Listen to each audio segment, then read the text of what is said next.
오늘은 말씀을 모르면 기뻐할 일도 슬퍼합니다. 라는 제목으로 말씀을 나누겠습니다. 지난 주일 예배를 마치자마자 여성강교회 권사의 헌신 예배가 있어서 부랴부랴 달려갔습니다. 평상시에 그 시간에 주일을 쳐보니까 1시간 50분에서 또 2시간 나오더라고요. 2시 예배여서 2시까지 가야 돼서 막 정말 열심히 달려갔습니다. 다행히 이제 다른 때들은 차들이 많이 막히는데 지난 주일은 차가 많이 막히지 않아서 생각보다 예배 시간보다 조금 10분 전에 도착해서 이렇게 좀 들어갈 수 있었는데요. 지난 주일부터 해서 오늘까지 저에게는 참 많은 일들이 좀 있었습니다. 알쏭달쏭한 일들이 좀 있어서 예배 전에도 정말 저를 참 헷갈리게 해서 이걸 풀다 못 풀어서 올라왔는데요. 제가 여성강교회는 제가 96년도에 처음 전도사를 나갔던 교회입니다. 만으로 따져보니까 제가 23살 때 전도사를 나갔더라고요. 그리고 이제 제가 결혼하고 2000년도 2월 26일에 결혼식하고 제가 99년도에 12월에 그 교회를 사임하고 이제 다른 교회를 가고 결혼식을 거기서 하고 제가 이제 그 교회를 몇 해 전에 이제 청년 사역을 하면서 거기 청년 집회가 있어서 제가 청년 집회 주관하면서 교육관을 한번 가보고 정식으로 가서 설교한 것은 한 24년 만에 가 설교를 했는데요. 다들 그대로시더라고요. 얼굴도 다 그대로시고 한 주름은 한 2개, 3개 정도만 생기고 다 그대로시더라고요. 그런데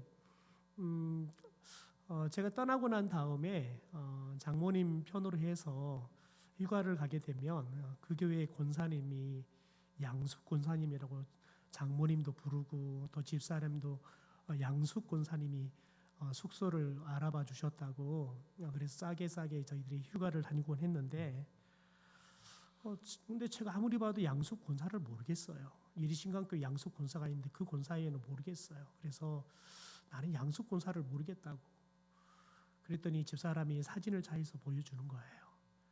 김양숙 권사더라고요. 저희 어머니 너무 친하니까 김자를 빼고 양숙 권사 그랬던 거예요. 근데 저는 양숙 권사라 그러니까 알 수가 없죠. 성은 양이고 이름은 숙인데 제가 아는 성과 양 권사 이름이 숙인 권사는 이리신강교회 권사뿐이 없는데 가서 보니까 제가 유년부 전도할 때 저와 함께 사역했던 김양숙 권사더라고요. 세상에 제가 그제서야 김양숙 권사라는 걸 또 알았습니다. 그런데 또 이제 올라오는데 한 권사님께서 전화를 하셨어요. 건어물 하신 권사님인데 한 권사님께서 목사님 설교도 은혜 받아서 건어물이랑 선물을 좀 보내고 싶다고 전화가 왔다고. 그런데 권사님이 성함을 이야기하는데 도저히 알 수가 없어요. 그래서 어제 저 떡이 도착을 해서 또 연락이 오셨더라고요. 그래서 감사하다고 근데 뜬금없이 딸을 바꿔주시는 거예요. 그런데 딸을 목소리를 들으면서 알았어요. 제가 그날 주일날 설교를 마치고 제가 설교 기도하고 이제 강단에 의자로 오는데 제가 그 교회를 좀 축복했어요. 그랬더니 그분이 제가 설교 마치고 의자리에 앉는 것을 보면서 크게 저를 부르면서 목사님 그런데요 이 싸우자는 목소리예요. 그래서 제가 어쩌자고 나를 저렇게 또 싸놓게 부르나 그랬더니 그분이 그러는 거예요. 목사님 저희 교회가 그런 교회가 돼가고 있습니다 그러더라고요. 그래서 제가 뭐라고 대답할지 모르겠어요. 아멘 그러고 그냥 자리를 앉았는데 딸 목소리를 들어보니까 바로 그분이셨구나. 딸이 조금 이제 몸이 불편하신 분이셨어요. 보니까 이제 그분인 줄 알겠어요. 참이 알쏭달쏭해요. 전화를 받았는데 나를 안 척하는데 내가 또 모른 척하면 또 굉장히 신뢰가 되잖아요. 그러니까 안 척을 해야 돼요. 그런데 이게 전화가 깊어지면 깊어질수록 내가 모른다는 게 들통나면 골치 아프잖아요. 이걸 어떻게 해야 되나 참 고민한데 다행히 이제 감동을 주셔서 알고 또 그렇게 전화를 끝냈는데요. 오늘은 또 뜬금없이 오후가 됐는데 전화 한 통이 와요. 요즘 계속 사택으로 전화 와가지고 목사한테 돈 꺼달라고 계속 전화하시는 분이 계셔서 병원비를 빌려달라고 그래서 그럼 제가 가서 병원비를 제가 카드로 결제해드리니까 가자고 그러면 제가 해드릴 수 있겠다고 그랬더니 그건 안 된대요. 돈으로 달라고 계속해서 한 1년 넘게 전화가 오신 분이 계세요. 그래서 이제 참 그것도 거절하는 것도 쉽지가 않아요.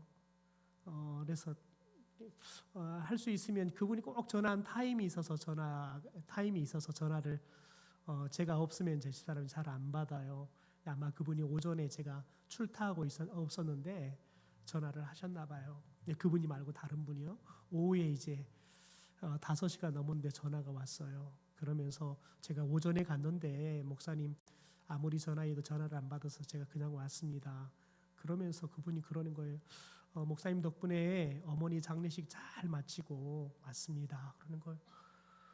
아유, 그런데 이 장례를 잘 마쳤다는데 저는 지금 장례를 치러본 것도 없고 우리 교인들 중에서 지금 돌아가셨다는 소식도 못 들었는데 저한테 교회 소식도 안 올리고 장례를 마쳐버리고 좀 돌아가시면서 이분이 전화하는가 뭐 해서 깜짝 놀랐어요. 그런데 그분이 아니 누구시라고요? 그런데 어머니 말씀을 하시는데 사택에 전화하기 오래돼가지고는 자꾸 찍찍찍 해가지고는 이름을 못 알아먹겠는 거예요. 근데 그분이 이미 저의 이름도 알고 뭐 교회도 찾아왔다고 하고 그러면서 그분이 그러시는 거예요. 목사님 제가 포항에 산데 또 다시 교회 가기는 그렇고 계좌번호를 알려주시면 제가 교회 좀 헌금하고 싶습니다. 그래서 제가 알겠다고 전화번호 알려달라 그래서 교회 계좌번호를 알려드렸어요. 그런데 교회 계좌로 감사헌금을 넣어주시고 그러셨어요. 그런데 그분이 이제 계좌로 넣어주시면 저한테 문자로 또 그러는 거예요. 어머니 장례를 은혜 가운데 잘 마치고 왔습니다. 목사님 감사합니다. 그러는데 이게 도대체 이게 깝깝한 거예요. 그래서 제가 이제 수소문을 했죠. 조승일 장로님이라고 누가 아시는 분 있는가? 여기 혹시 아시는 분 계시나요? 조승일 장로님. 예, 모르죠. 아무래도 제가 보는 김제구암교회나 아니면은 군산구암교회나 어디 거기나 되는 것 같아요 느낌이. 근데 교회로 오셨대요. 네, 김제구암교회 목사가 영배예요. 거기는 박영배예요. 그래서 제가 이거를 아무리 뭐 교회 우리 기억력 좋으시는 우리 권도준 장로님한테 물어도 모르겠다 그러고 또 우리 권수택 장로님한테 전화했더니 목사님 제가 아무리 생각해도 모르겠는데요. 그런데 이게 아는 분이 아무도 없는 거예요. 그래서 제가 인터넷에 막 검색을 했어요. 도대체 어머니 이름이라도 알아서 찾을 것 같아서 막 검색을 막 포항이라 그래서 포항 해가지고는 조승일 장로 쳤더니 마침 나오더라고요. 그래서 홈페이지 찾아 들어가서 그 교회 주일 주보를 쳤더니 광고회가 마침 또 장례 광고가 났더라고요. 그런데 어머니 이름을 제가 아무리 봐도 모르겠어요. 제가 지금까지 흘러왔던 교회를 다 뒤져도 모르겠어요. 그래서 헌금이 들어와서 감사한데 제가 아직도 알쏭달쏭입니다. 여러분 그런데 오늘 말씀으로 돌아가 보면 또 이런 이야기입니다. 여러분 예수님이 죽으시지요. 그리고 예수님이 무덤에 묻힙니다. 그런데 예수님이 죽으시고 무덤에 묻히는데 예수님을 따랐던 제자들 그리고 따랐던 많은 무리들 중에서 극소수만을 예수님이 십자가 밑에까지 또 무덤까지 따라갑니다. 여러분 그런데 예수님이 십자가에 죽고 무덤에 묻혀가는 그들이 예수님에 대해 생각할 때 위대한 왕으로 생각하고 베드로의 고백처럼 하나님의 아들입니다. 우리의 구주입니다. 이렇게 생각했는데 예수님이 정말 무기력하게 십자가에 죽어 가시는 그것도 가장 추악한 죄인으로 예수님이 죽어가시는데 알잖아요. 자기들은 예수님이 그럴 만한 분이 아니시다는 걸 알잖아요. 그런데 예수님이 자신에 대해서 변론의 기회가 있지만 말 한마디를 하지 않고 자신에 대해서 변론하지 않고 그렇게 미련할 정도로 예수님이 십자가에 죽어가고 무덤에 묻히는데 죽었던 나사로도 살렸던 예수님께서는 정작 자신은 일어나지도 못하고 무덤에 묻히는 거지요. 여러분, 그 모습을 봤던 사람들이 얼마나 허탈했겠습니까? 여러분, 그런데 예수님의 십자가의 죽으심과 예수님의 무덤에 묻히는 이 사건은 예수님이 다시 일어나서 부활하는 기적을 일으키는 하나님의 전초전이에요. 여러분, 근데 그걸 모르면 사람들은 허탈한 거예요. 내가 이런 예수를 3년 동안 따랐고 이런 예수를 내가 의지했나. 그러니까 제자들은 십자가까지 갈 것도 없고 다 도망가 버리지요. 여러분, 그런데 만약에 그들이 주님의 죽으심이 무엇을 의미하고 그 죽음 너머에 예수님이 말씀하셨던 부활이 도대체 뭔지를 정확히 이해를 했다 그러면 이렇게 허탈하지도 않았을 것이고 예수님의 죽으심이 결코 두려움으로 그 사건이 다가와서 차마 예수님의 십자가 밑에까지 따라가지 못해서 여러분 도망을 가는, 심지어 모른다 말하고 예수님을 배신하고 도망가는 여러분 그런 어떻게 보면 참 부끄러운 일들을 하지는 않았을 것입니다.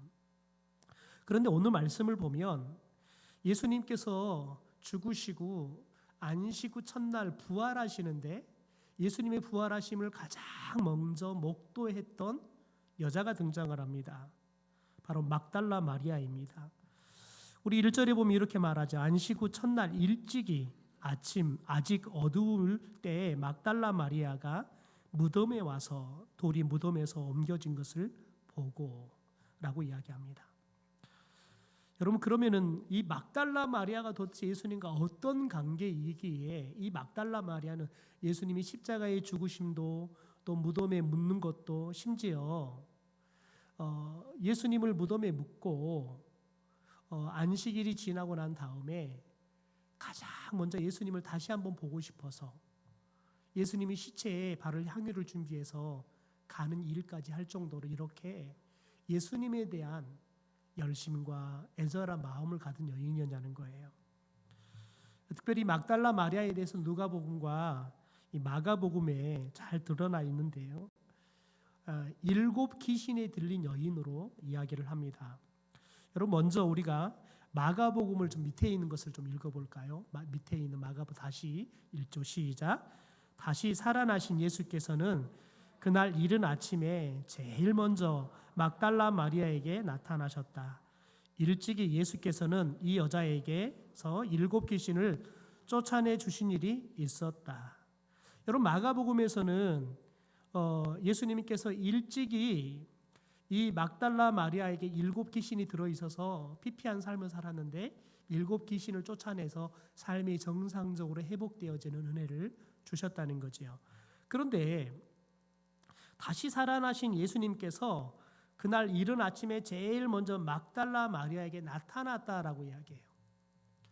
여러분, 이른 아침에 막달라 마리아가 가만히 있는데 부활하신 예수님이 찾아왔습니까?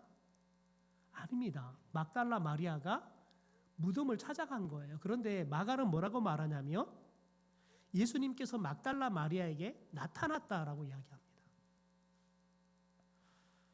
여러분, 왜 이렇게 이야기할까요? 왜냐하면 여러분, 마가가 하나님의 은혜에 대한 원리를 깨닫고 보니까 우리들이 교회 가는 것도 내가 교회를 찾아간 줄 알았는데 나중에 알고 보니까 내가 교회를 찾아간 게 아니라 하나님이 내가 하나님에 대해서 모를 때 그분이 나를 선택하고 부르시고 나를 구원해 주시고 하나님의 자녀 세워주셔 삼아주셨더라는 거예요. 하나님이 먼저 사랑해 주시고 하나님이 먼저 찾아와 주시고 하나님이 먼저 우리를 구원해 주시고 하나님이 우리의 믿음에 있어서는 철저하게 주체이셨다는 거죠.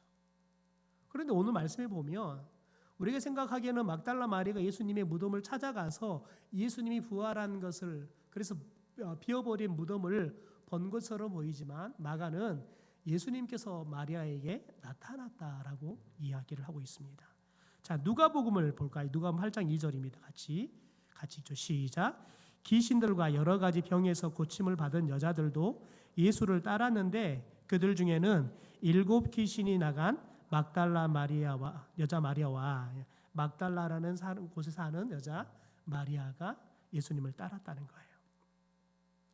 여러분, 그러니까 막달라 마리아는 예수님과 어떻게 만났냐면 자신이 귀신이 들려서, 그것도 7 귀신이 들려서 정말 사람답지 못한, 짐승보다 못한 삶을 살아갈 때 예수님께서 자기를 찾아와 주셔서 귀신을 내쫓아주고 자신의 삶이 귀신으로부터 자유해지고 이제는 완벽하게 정상적으로 살게 되어서 그냥 사람답게 사는 것에 멈추는 게 아니라 이제는 예수님을 믿고 예수님을 쫓아 살아가는 예수의 제자가 되고 하나님의 자녀가 되는 삶으로 완전하게 예수님께서 회복시켜 주시는 은혜를 베풀어 주셨다는 거지요. 여러분, 그래서 그때부터 막달라 마리아는 예수님이 가는 곳이라 그러면 어디든지 가는 거예요. 그게 십자가이든 무덤이든 상관없이 막달라 마리아는 예수님을 쫓아다니는 거예요. 왜냐하면 막달라 마리아는 예수님으로부터 잊을 수 없는, 결코 잊을 수 없는, 평생 갚아도 다 갚을 수 없는 은혜를 입었기 때문에 그렇습니다. 여러분, 사람이 한번 귀신을 들렸다가 귀신으로부터 자유로워진다는 것은 쉽지 않습니다. 굉장히 쉽지 않습니다.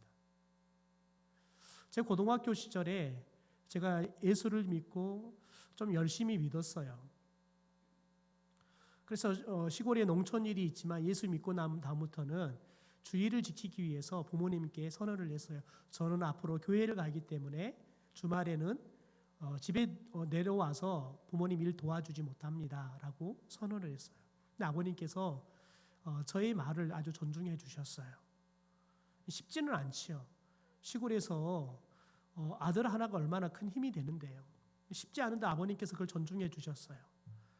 그런데 그게 동네에 굉장히 큰 소문이 났어요. 방학 때에 고향을 방문했는데 저보다 한 3살 정도 어린 한 동네에 여동생이 있어요. 뭐 잘 친하지는 않은데 그런데 20살 고등학교를 졸업하자마자 남자를 만나서 결혼해서 애를 낳고 산다는 이야기는 들었는데 가서 보니까 애를 낳고 살다가 제가 보기에는 산후 우울증이 왔던 것 같아요. 그러다가 귀신이 들려버렸어요. 그래서 시댁에서 아무리 이 며느리를 치료하려고 정신병으로도 데려가고 하는데 도저히 정상적인 생활이 안 되는 거예요. 치유가 안 되니까 그러니까 아예 그냥 처갓집으로 보내버려서 이제 자기 집에 와서 살고 있는 거죠. 근데 한 번씩 정신이 돌아와요. 그런데 어디서 이야기를 들었나 봐요. 교회에 다니는 사람들이 귀신을 잘 쫓는다고. 그래서 저희 어머니만 보면 그런다는 거예요. 영비 오빠 언제 오냐고. 그래서 왜 영비 오빠를 찾냐고 그랬더니 영비 오빠 오면 기도 받아서 저한테 기도해서 귀신을 내쫓아달라고 나한테 기도를 부탁하려고 저를 기다린다는 거예요. 세상에. 제가 갔는데 어머니께서 저에게 그 이야기를 하는 거예요. 근데 덜커덕 겁이 나는 거예요. 저는 한 번도 귀신을 만난 사람을 봐본 적이 없거든요.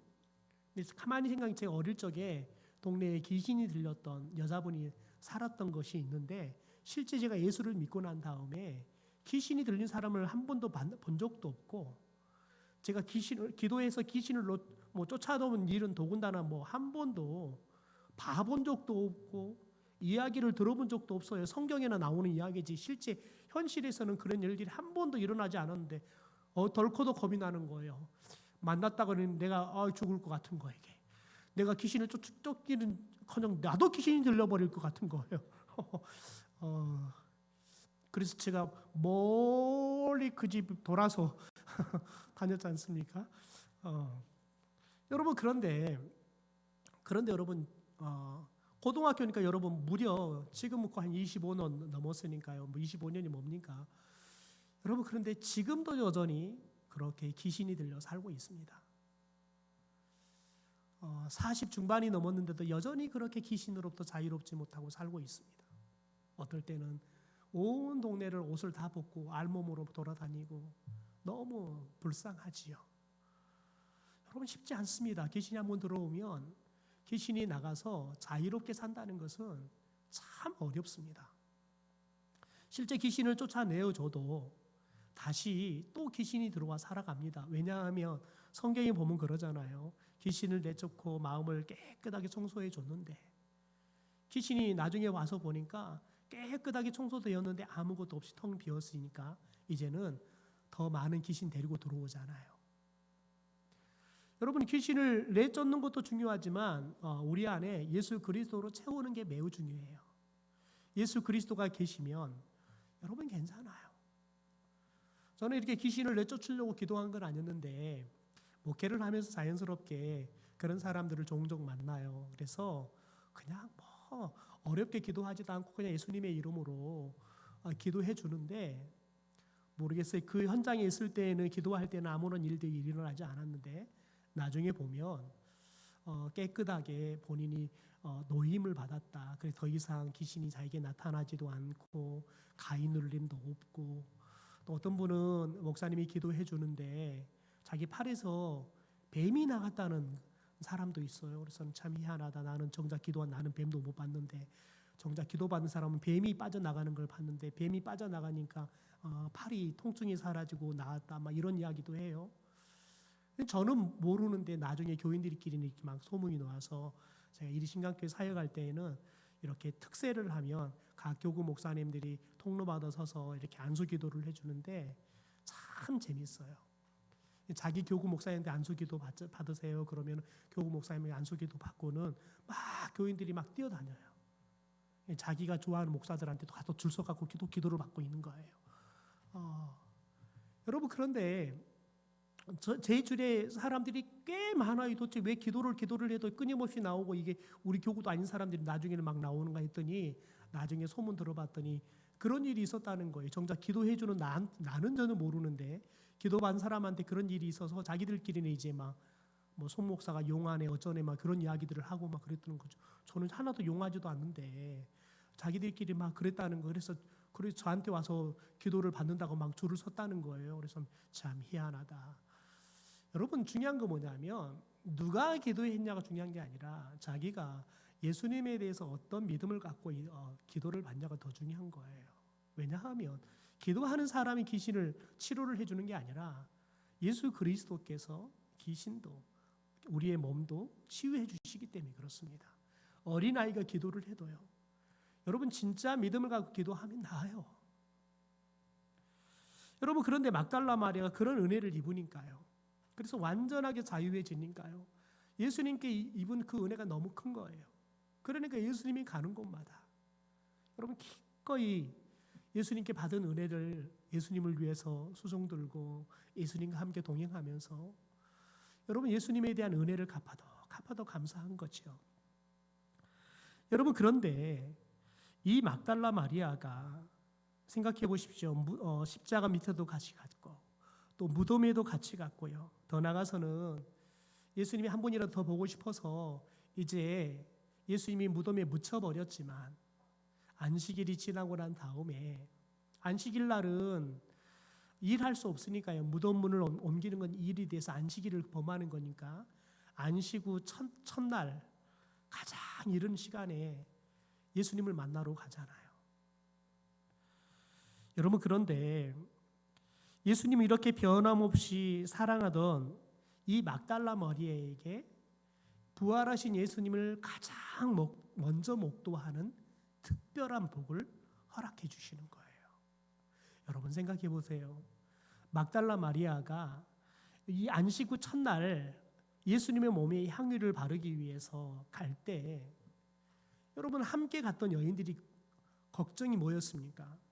도대체 누가 예수님의 무덤에 막고 있는 저 큰 돌을 누가 옮겨주고 그래서 우리가 들어가서 예수님의 시신에다가 이 향유를 바를까라는 생각이었어요. 이런 걱정이 있었던 거죠. 왜냐하면 그 이른 시간에 여러분 무덤에 사람이 있을 리가 없잖아요.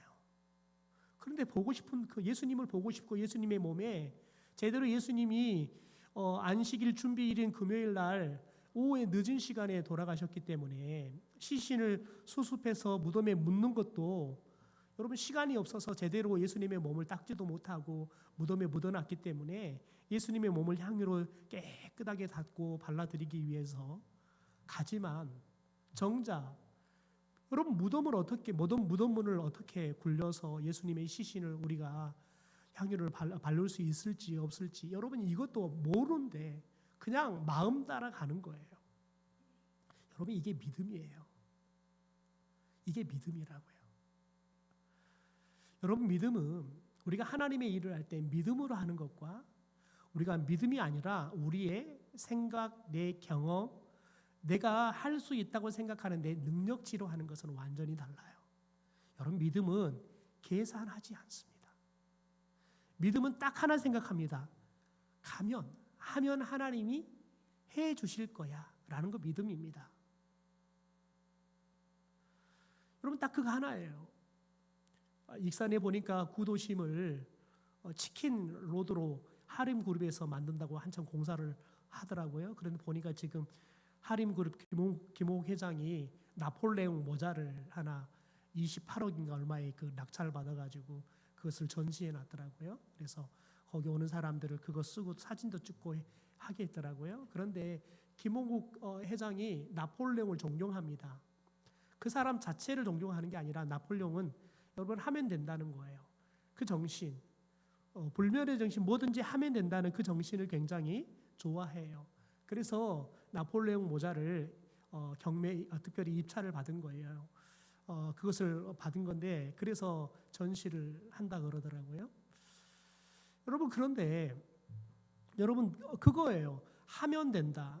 김홍국 장로님께서 제가 물어봤어요. 장로님 사업을 할 때 장로님 어떤 생각을 가지고 합니까? 사업을 할 때 이거 하면 될 건지 안 될 건지 어떻게 그걸 알고 또 도전하시고 또 기업들을 인수하고 하는 일을 합니까? 그랬더니 그분이 그래요. 저는 늘 세 가지 질문합니다. 늘 일을 하는데 안 되면 왜 안 될까? 라는 질문을 한다는 거예요. 그 다음에 어떻게 하면 될까? 마지막은 어떻게 하면 더 잘할까? 이 세 가지 질문한다는 거예요. 근데 그분은 제가 3년 동안을 봤는데 단 한 번도 그분은 노라는 대답을 하지 않아요. 누군가가 말을 하면 그분은 절대 그 자리에서 노 하지 않아요. 아 그러시냐고 제가 한번 잘 살펴보겠다고.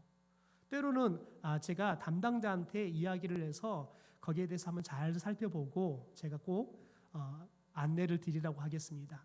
절대 노를 하지 않아요. 그런다고 해서 사람들이 부탁을 하면 다 들어주냐? 그렇지 않아요. 그러나 그분의 부탁에 대해서 그분은 어떤 누구의 부탁이든 상관없이 다 최선을 다해 들으려고 해요. 그리고 자기가 최선을 다해서 그 부분을 해결해 줄 수 있는 방법이 있는지를 찾으려고 해요. 그게 교회의 일이든지 직장 일이든 뭐든지 상관없이 그분은 나름대로 최선을 다해요. 여러분 그런데 그분이 그러세요. 그분이 제가 처음 봤을 때가 제가 딱 2007년도 1월 말에 갔는데요. 2월 당에 딱 들어갔는데 처음으로 장로님을 뵀어요. 근데 당에 들어갔는데 교회를 건축하고 있는데 장로님들이 싸우더라고요. 우리가 언제 교회를 건축하기로 정했다고 이렇게 지금 교회를 짓고 있느냐 싸우고 있더라고요. 교회가 지금 건축이 공기가 70%가 건축이 돼가고 있는 장로님들이 우리가 언제 교회를 짓기로 결의했냐고 막 싸우고 있더라고요. 근데 장로님이 가만히 계셔요. 그런데 3월 당엔 또 싸우는 거예요. 그러니까 나서서 그 이야기를 하시더라고요. 장로님들은 언제까지 우리들이 지금 교회가 저렇게 지어져 가고 있는데 싸우고 있을 거냐고. 혹시 건축하고 이 건축비 때문에 문제가 생기면 제가 다 책임지겠다고. 그러니까 걱정하지 말고 우리 예배당 짓는 데다가 우리 온 마음을 같이 모으자고. 근데 원래 건축 공기가 원래 공기보다 훨씬 늘어나 버렸어요. 그래서 건축위원장을 맡았던 장로님께서 은퇴를 하시게 된 거예요. 그러니까 당장 이제 건축이 한참 진행되고 있는데 건축위원장이 은퇴하는 것도 다른 사람이 건축위원장을 해야 되는데 누구도 안 하려고 하는 거예요.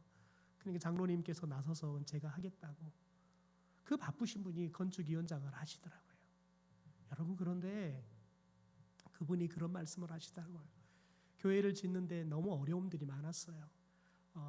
목사님들도, 담임 목사님은 이 건물 짓고 들어가기 전에, 그 교회를 들어가기 전에 하드웨어, 소프트웨어 모든 것들을 다 나름대로 거기에 맞게 정비를 해서 들어가고 싶은데, 그러니까 담임 목사님이 굉장히 이제 급박하게 막 변화를 주려고 하니까 오래 계시던 부목사님들은 목사님은 우리 교회 맞지 않습니다. 자꾸 반대만 하는 거예요. 그리고 목사님이 굉장히 퍽퍽하시죠. 근데 그 장로님께서 부목사님들을 한 분, 때로는 두 분씩 이렇게 식사 초대를 하시는 거예요. 익산에 있는 제일 비싼 소고기 집에 초대를 하셔서 장로님이 직접 고기를 구워주시면서 그렇게 말씀하시는 거예요. 목사님, 저는 제 고향 교회 그리고 담임 목사님 목회에 제가 평생을 바쳐서 헌신하기로 했습니다.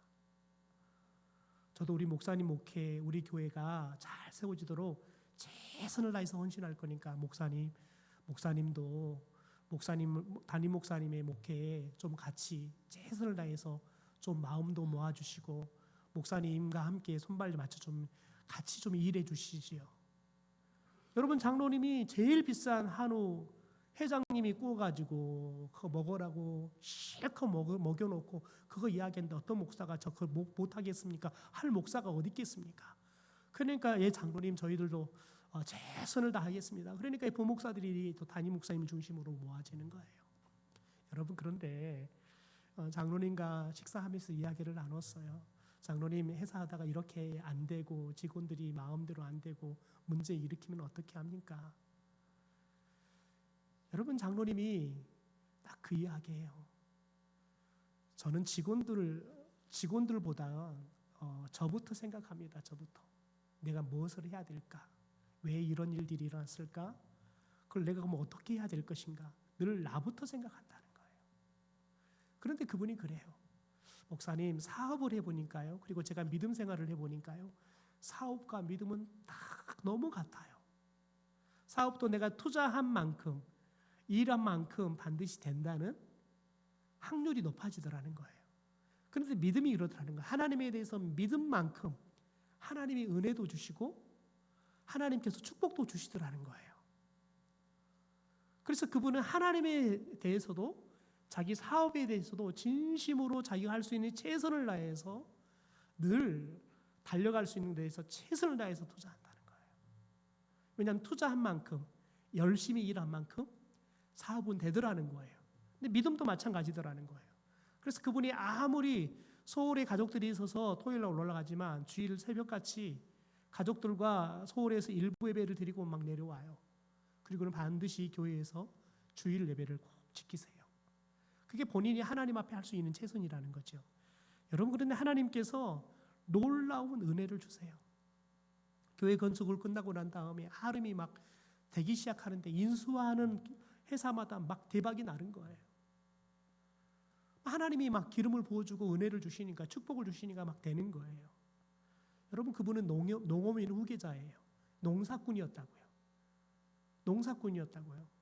최근에 익산에 있는 목사님 만나서 이렇게 교제를 좀 몇 년째 하고 있는데 우연찮게 그 목사님이 그래요.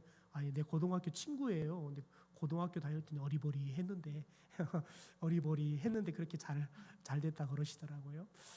여러분, 그런데 여러분 똑같습니다. 오늘 하나님께서 마리아가 여러분 예수님에 대한 은혜를 입으니까요, 그냥 이것저것 따지지 않고, 제자들은 괜히 예수님 따라갔다가 나도 복면 당할 것 같으니까 예수님 모른다고 부인하고 도망가는 거예요. 그러나 마리아는 예수님께 받은 그 은혜 때문에 그냥 예수님을 따라다니는 거예요.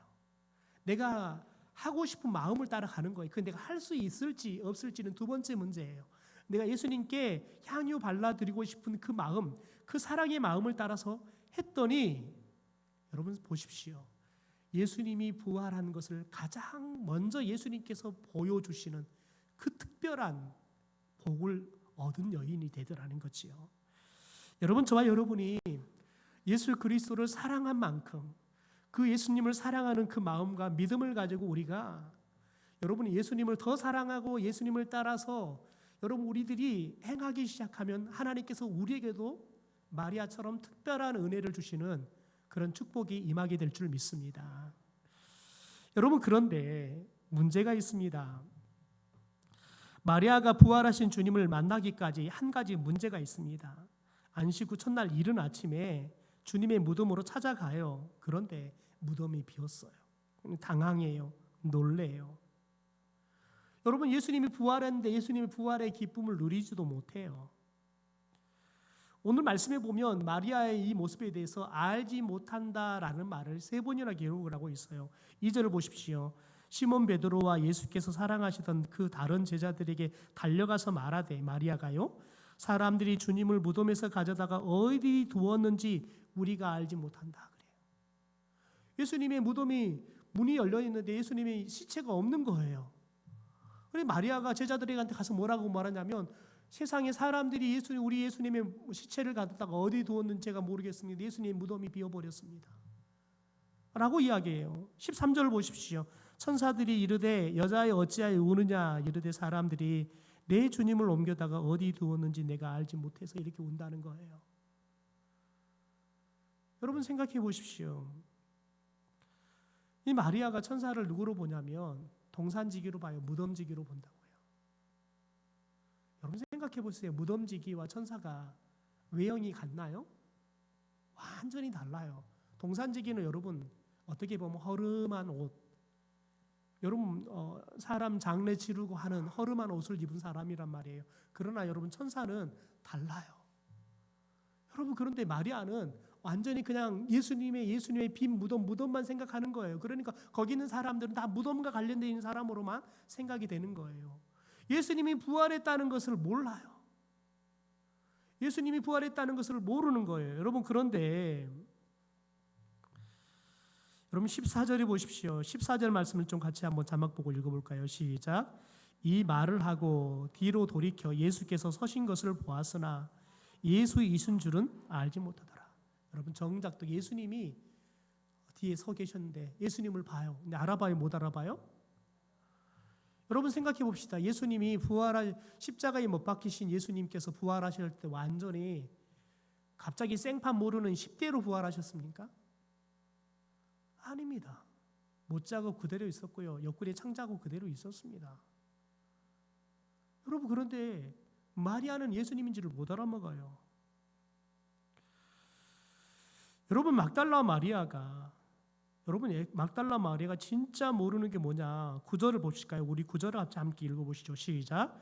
그들은 성경에 그가 죽은 자 가운데서 다시 살아나야 하리라 하신 말씀을 알지 못하더라. 이 말을 특별히 현대어나 현대인 성경은 뭐라고 번역을 해놨냐면 깨닫지 못하더라. 그러니까 여러분, 예수님을 통해서 예수님이 죽고 부활한다는 말씀에 대해서 들어서 알아요. 여러분, 그런데 이게 믿어져요, 안 믿어져요? 안 믿어지는 거예요. 그러니까 예수님이 부활했다는 사실을 믿지를 못하니까 예수님이 부활해서 앞에 있는데 예수님인 줄을 못 알아보는 거예요. 여러분, 우리들이 그러잖아요. 우리들이 한참 분명히 내가 핸드폰을 어디 뒀는지 모른단 말이에요. 그래서 핸드폰을 막 찾으러 다니잖아요. 나중에 어디가 있어요? 예, 냉장고 안에 다 반찬 내면서 놔뒀다가 빼느라고 냉장고에 놔둬요. 심지어 어떤 분은 핸드폰 손에 들고 핸드폰 찾으러 다니는 분도 계시잖아요. 여러분, 생각해 보세요. 내 손에 있는데 왜 여러분 모른다고 생각할까요? 왜 핸드폰을 어디 뒀는지 모른다고 생각해 버리니까 그러는 거예요. 저희 어머니가 제가 이런 이야기 했잖아요. 제 어린 시절에 어머니께서 시장에서 아버님이 돌로 만든 절구통이나 이런 것들을 파셨는데, 그래서 시장에 가시면 저를 데리고 갔대요. 그런데 아버님한테 맡겨놓고 어머니가 다른 거 사러 갔다 왔더니 아버님께서 술 먹고 고주망태가 돼가지고 주무시고 계시는 거예요. 근데 제가 안 보이는 거예요. 그래서 제가 저를 잃어버린 자고 온 시장통을 찾으러 다니는데 이 장사하는 바로 상가에 아저씨가 제가 울고 들어오니까 저를 안고 저희 어머니를 찾으러 시장통을 다니는 거예요. 계속 우니까 계속 있을 수 없으니까. 그러니까 저희 어머니가 어디 정도 갔을겠다 생각해서 아저씨가 가는데 아니나 다를까 저희 어머니가 막 영배야 그러면서 부르고 막 시장터에서 저쪽에 오시더래요. 근데 지나가더래요. 그렇지 그 시장통이 어딘가 가서 봤더니요 좁아요. 지금 가서 보니까요 지금 많이 넓어졌는데 정말 좁은 시장통인데 여러분들 제가 물었어요. 엄마 저 안 보이던가 했더니 안 보이더라. 안 보이더라. 아들을 잊어버렸다 생각하니까요 아들이 지금 앞에서 그냥 그 사장님이 저를 안고 오는데 영배야 영배야 부르면 가는 거예요. 그래서 그 사장님이 어머니 잡고 영배 여기 있다고 그때서야 이제 알아보더라는 거예요. 사람이 잊어버렸다 생각하면 앞에 두고도 못 찾는다니까요. 왜? 잊어버렸다 생각하니까요. 여러분 사람이 그래서 어떤 생각에 여러분 꽂히냐에 따라서 똑같은 걸 보고도요 못 보는 사람이 있어요. 여러분 목사 눈에는 뭐만 보이겠어요? 어디를 가도 교회만 보여요. 스님 눈에는 여러분 어디를 가면 뭐만 보이겠어요? 절만 보여요. 우리 선생님들은 어디가 뭐만 보이겠어요? 학교만 보여요. 왜냐하면 거기에 생각이 꽉 차 있으니까요. 여러분 그런데 보세요. 막달라 마리아는 예수님으로부터 말씀을 들었어요. 그런데 중요한 건 뭐냐면 이 말씀을 들어서 머릿속에 있어요. 그런데 이 말씀이 깨달아지고 믿어지지 않으니까요. 예수님이 부활해서 여러분 그 부활을 가장 먼저 보는 특별한 복을 받았으면 여러분 가장 먼저 부활의 기쁨을 누려야 돼요. 근데 막달라 마리아가 예수님이 여러분 내가 죽고 부활할 거라는 말씀을 믿지 못하니까 깨닫지 못하니까요. 여러분 예수님을 보고도 예수님을 못 알아봐요. 그러니까 정작 예수님이 부활했다는 것, 무덤이 비었다는 것을 딱 보면 와 예수님이 진짜 말씀대로 부활하셔 버렸네. 기뻐해야 돼요. 여러분 근데 뭐 하고 있어요? 슬퍼해요. 제자들한테 가서 오메 우리 예수님 도대체 누가 시신을 가져다가 어디 있다 숨겨버린지 어디인지 몰라. 그러면서 제자들과 함께 걱정하고 있는 거예요. 예수님 우리 시체 찾아야 될까 봐 여러분 이런 걱정하고 있는 거예요. 여러분 우리들이 하나님의 말씀을 들어도 깨닫지 못하면 그 말씀을 통해서 누릴 수 있는 은혜를 못 누려요. 여러분 하나님은 지금도 저와 여러분과 함께하고 계신 줄 믿습니다. 그런데 하나님이 나와 함께하고 있다는 사실을 모르면 여러분 저와 여러분은 지금 내 앞에 있는 내가 해결할 수 없는 그 문제에 여러분 눈이 딱 꽂히면 마음에 꽂히면 여러분 그 문제 때문에 걱정하고 계세요. 예수님께서 그 문제 풀고 있는데 걱정하고 있다고요. 여러분 그러잖아요. 하늘에 나는 새를 보라. 여러분 하나님께서 저 새도 먹이고 입히신다는 거예요.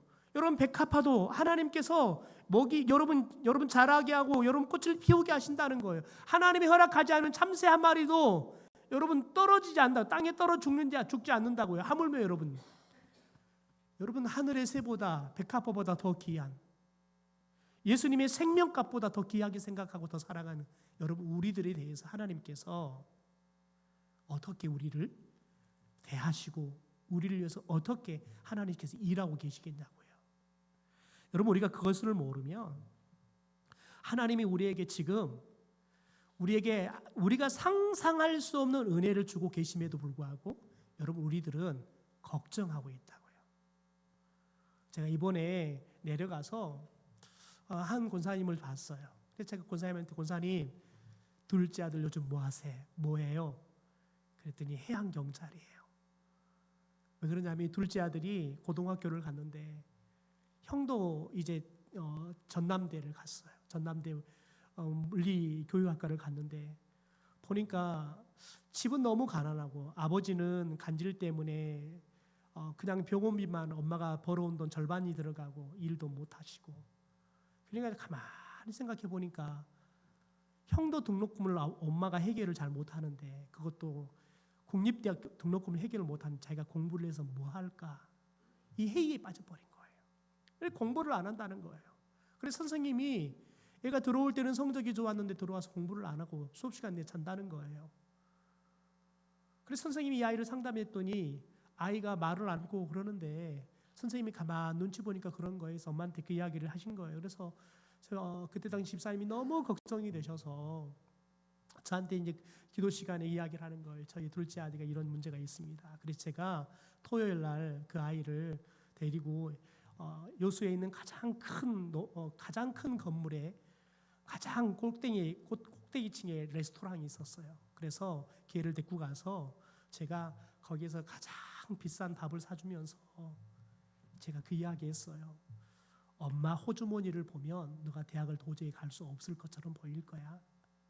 그런데 하나님은 너희 엄마, 아빠, 할머니 지금까지 살 수 없는 가운데도 살게 했잖아. 너희 엄마의 호주머니 사정 보고 네 앞길을 생각하지 말고 너희 엄마, 너희 아빠, 너희 가정 지금까지 살아올 수 없음에도 불구하고 하나님께서 살아오게 하셨던, 그래서 너희 가정이 새벽마다 6시만 되면 아버지가 다 기상, 청소, 그리고는 예배 드리고 밥딱 먹고 학교 출발, 이걸 매일처럼 해요. 매일처럼.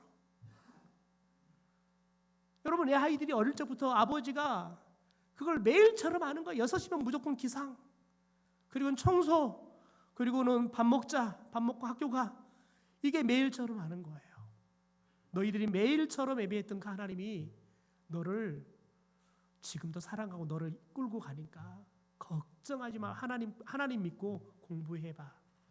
여러분, 걔가 그래서 목포 해양대학을 갔어요. 거기 가니까 돈을 안 내잖아요.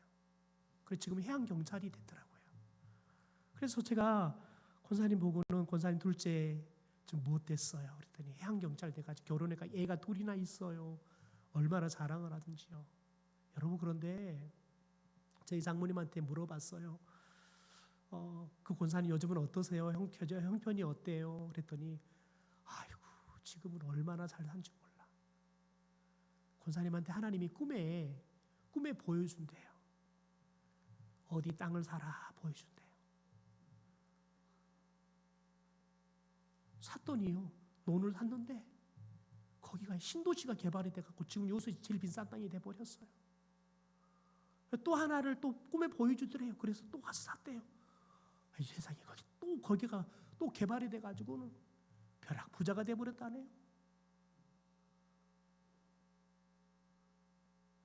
근데 나한테 있는 하나님은 꿈에도 저한테는 그런 걸 복권 번호도 안 가르쳐 주시더라고요. 여러분, 그런데 그분이 제가 평생 잊을 수 없는 게 뭐냐면, 그분이 어느 날 제게 그러는 거예요. 전사님, 저희 집에서 전사님 식사 좀 대접하고 싶어요. 저희 집에 오세요. 근데 형편을 아는데 제가 어떻게 밥을 해달라고 하겠어요. 그래서 제가 거짓말을 했어요. 오늘 교육자들 함께 식사가 있어서 집사님 제가 못 가겠다고. 그런데 하필이면 그날 제가 거짓말을 했는데 진짜 교육자 식사가 있었어요. 그런데 하필이면 그게 부자 집사님께서 목회자들 식사를 대접한다고 개업하시는 집사님 식당에 초대를 한 거예요. 근데 분식집이었어요. 가서 목사님께서 나 라면, 그리고 어떻게 해요? 다 라면 먹어야지. 그래서 그렇게 라면 먹고 막 그렇게 했어요. 그런데 나중에 집사님이 그러는 거예요. 소문이 들었다요. 그 부잣집에서 식사를 대접해가지고 거기 가서 먹었다는 걸 이야기를 들었다는 거. 그래서 와가지고는 그 다음 주에 와서 저한테 그러는 거예요. 전사님 서운합니다. 아니, 제가 초대할 때에는 약속이 있다고 그러고 보니까 나중에 보니까 그때 약속도 없었더만요. 부잣집이 오라 그러니까 거기는 가고 저희 집 가라난다고 안 오는 거 아닙니까? 그래서 제가 그랬어요. 아니, 제가 솔직히 집사님 형편 아는데 제가 식사를 대접받으려고 그러면 집사님이 또 준비할 거 생각하면 돈 들어가고 바쁘신데 음식 준비하고 생각하면 제가 너무 미안해서 제가 간다는 말을 할 수가 없었습니다. 그래서 제가 그랬어요. 초대해 주시면 제가 이번에는 꼭 가겠습니다. 그래서 초대를 받아서 제가 그 집 가서 먹었어요. 근데 그분이 그러세요. 전사님, 제가 할 만하니까 오라 그러지요. 제가 할 만하지 않으면 오란 말 못해요. 그래서 제가 그때 깨달은 게 뭐냐면, 대접을 잘 받아준 것도 대접하는 거다. 대접하려고 하는 사람이, 여러분, 대접하는 것을, 대접을 잘 받아주는 것도 대접하는 거더라고요.